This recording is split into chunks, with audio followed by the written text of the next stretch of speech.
And there were some radiation detection equipment that the Germans felt could be part of used in a nuclear testing program.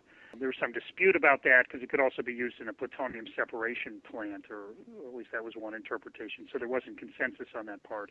And then there were other cases where the Germans felt on the procurement side that it was pointing and or establishing in their mind equipment was for a nuclear weapons program, development program. And then there was a leak to the London Times, and that was from a country, and it was about a document that was for a very hard-to-make component of a nuclear weapon. It's known to have been passed by China to Pakistan. It's called a neutron initiator, and so it produces neutrons that then start the chain reaction in a nuclear weapon. And it's a very special type. It's made out of deuterium. And what you do is you use the high explosives that are compressing the core, the nuclear core, and that compresses this little sphere at the center that has deuterium in it. Right at the critical moment of compression, you get this little spurt of neutrons, and that starts the chain reaction. Now, this kind of neutron initiator has incredible number of advantages, one of which it's not radioactive. And so this kind of a neutron initiator can be made. It's non-radioactive. It can be put aside or used in a weapon or stored in a weapon, and it's fine. And so it's a long-life component that would have a lot of appeal to a country like Iran that would have trouble either making or acquiring these radioactive materials that can be used in other types of neutron initiators. But there's a price, is that your spherical implosion system has to work really well in order to get enough neutrons through fusion. And so it's not a crude design that you're using, or like a Trinity design. And so you have to work on it. You also have to develop a whole set of experiments using neutron detectors to make sure that the thing works. And the paper was about developing this research program, a 4-year research program and development program to figure out, the device that they were going to make could be manufactured and then operated successfully in the sense of getting enough neutrons. Well, it certainly sounds, since we're talking about a spherical implosion system, that there's not really any civilian application for such an initiator. No, this didn't look at all like that. I mean, there are civilian applications for deuterium sources, but the way this thing was put together this did not look at all like it was civilian, and it had quite the signature of a nuclear weaponization program. Well, one of the things that's been interesting to me, a lot of people don't understand the nuts and bolts of how the International Atomic Energy Agency inspection process works. And one of the things that's made the most trouble for Iran is material sampling that IAEA inspectors have done at Iranian nuclear sites.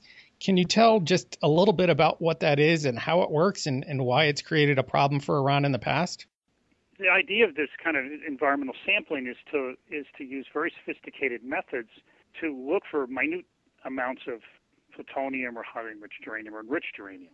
An example would be that you have a secret nuclear site where you're handling uranium or enriched uranium, and somebody works there or even just visits there, could be an administrator.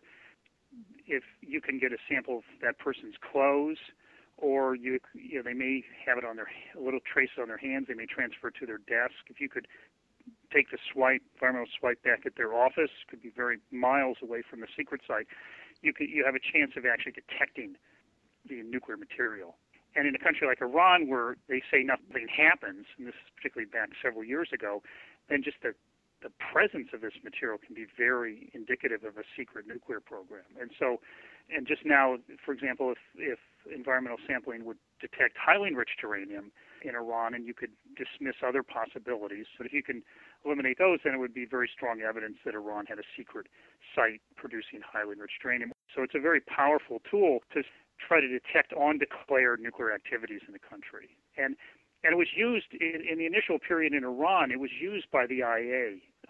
When I say initial period, things really picked up again in 2003. And the IAEA used it very successfully to expose Iranian lies.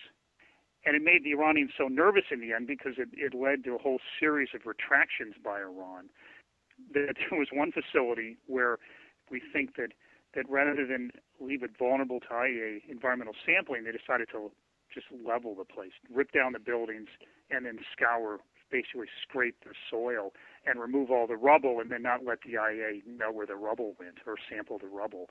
But they went to the facility, but if you couldn't sample, everything had been removed. So a tool that worked very effectively in exposing secret Iranian activities in 2003 and part of 2004. But then Iran, in a sense, decided to defeat the system by eliminating the chance for environmental sampling physically, or just telling the IAEA you can't do it anymore. And that's, in fact, where we're at now, is that the IAEA can only do environmental sampling at a very small number of basically agreed-upon points in nuclear sites that revolve around nuclear material. And so they've really essentially lost that tool to search out for secret facilities in Iran. So few people understand the nuts and bolts of how inspections are conducted. They don't understand what it means when the head of the IAEA recently said, well, Iran's program is not transparent. Well, what does that mean? And then you say, well, they're not letting us do the environmental sampling that got them in hot water in the past. Something's going on. They seem to be consistently claiming one thing and saying another. One of the things that's troubling to me is they keep on making statements that they've resolved all outstanding questions, and the method they've taken to resolve it is simply saying that they've resolved them, but they make no real effort to do it. No, that's right. And there's a whole range of issues now that are where the IAEA's just run into a brick wall. And and it's a problem because if you don't find anything, and Iran learned this, if the IAEA doesn't find anything, then people start to believe over time that there's nothing wrong. And that's really and not everyone, the educated, the sophisticated, the ones who are now nuclear experts know that that's not the case. But for a lot of people, it starts to look as if there's no problem. And so Iran realized that it can say no, and if it's firm and consistent in denying the IAEA access, it can gradually win this debate.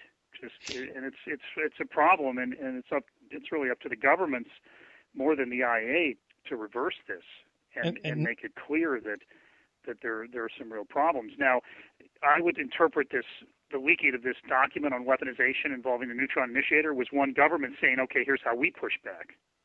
We're going to provide classified information. We'll, in a sense, declassify the information and provide it to a newspaper that then can widely distribute it.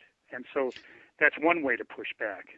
I was hoping that in the United States, the revised NIE would be another way to push back, that let people read an unclassified or declassified version, and so they could look at it and make sense. Another way that could help the situation is the IAEA has documents that they've prepared, and we know about them because one was leaked to us and we published it on our website. But there's nothing like the IAEA publishing that document on its own website, and the IAEA could provide more information about weaponization so that people could understand that Iran really is hiding things. It's made progress, and very reputable, credible engineers and scientists and policy people think that Iran has violated the Non-Proliferation Treaty.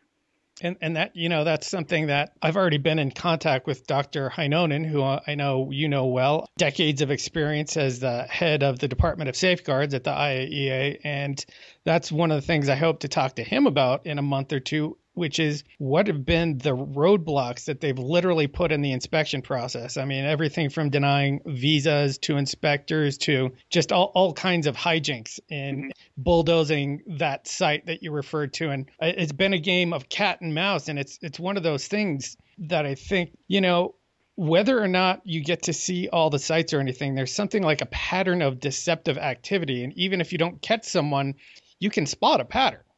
And so I would like to explore that further to say it's like whether or not we've caught you lately, if you're still up to doing deceptive things, that you only act deceptively when you have something to hide.